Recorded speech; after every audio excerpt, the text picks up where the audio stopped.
ಸಾಹುಕಾರ ನಾಟಕದಲ್ಲಿ ಒಂದು ಈ ಕೃಷ್ಣರಾಯ ಮಹಾದೇವನ ಪಾಠ ಮಾಡ್ಬೇಕಾಯ್ತು. ಕೃಷ್ಣರಾಯನ ಪಾಠ ನರಸಿಂಹರಾಜ ಮಾಡ್ತಿದ್ರು, ಆಯ್ತು. ಜಿ ವಿ ಅವರು ಸಾಹುಕಾರ ಪಾಠ ಮಾಡ್ತಾ ಇದ್ರು. ಇನ್ನೊಬ್ರು ಇಲ್ಲ ಗುಂಡೂರಾವ್ ದೇವರು ಅವರು ಮಾಡೋರು. ಯಾವಾಗ ಈ ಮಹಾದೇವಯ್ಯ ಕೈ ಕೊಟ್ಬಿಟ್ಟ ಪಾಠ ಮಾಡೋರು. ಏನು ಮಾಡೋದು ಅಪ್ಪವ್ರಿಗೆ ಗೊತ್ತಾಗಿ ಅವ್ರು ಹೊಟ್ಟೋದಾಯ್ತ, ಯಾರ ಕೈ ಮಾಡಿಸೋದು? ಈ ಬಾಬಣ್ಣವ್ರ ಹತ್ರ ಭಾಳ ಕ್ಲೋಸ್ ಅವರು. ಬಾಬಣ್ಣವ್ರ ಸ್ಟೇಜ್ ಮೇಸ್ತ್ರಿ, ಅವರೇ ನನಗೆ ಡಿಂಗ್ರಿ ಅಂತ ಹೆಸರಿಟ್ಟವ್ರು.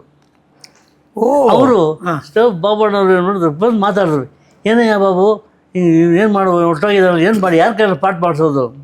ಯಾಕೆ ನಮ್ಮ ಬಾಲು ಕೈನ ಮಾಡಿಸಿ. ಬಾಲು ಯಾರು?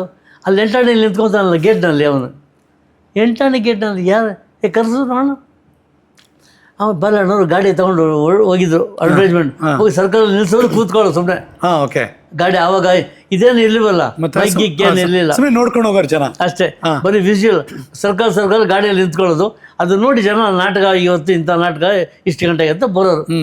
ಈಗ ಕರ್ಕೊಂಬಂದರು, ಇವತ್ತು ಪಾಠ ಮಾಡ್ತೀನಿ, ಬಾಲು ಮಾಡೋ ಅಂತಂದ್ರು ನಾವು. ಇವರು ಬಾಬಣ್ಣವರು ಮಾಡ್ತೀನಿ ಅಂದರೆ, ಇವರು ಏನೇ ಮಾಡ್ತೇವೆ ಅವ್ರ ಸ್ಟೈಲಲ್ಲೇ ಒಂದು ಪಿಕ್ಚರ್ ನರಸಿಂಹರಾಜ ಬಾಲಣ್ಣ ಅವರಿಬ್ಬರು ಅಂಡರ್ಸ್ಟ್ಯಾಂಡಿಂಗ್ ಭಾಳ ಚೆನ್ನಾಗಿತ್ತು. ನಾಟಕ ಸಕ್ಸಸ್ಫುಲ್ ಆಯಿತು.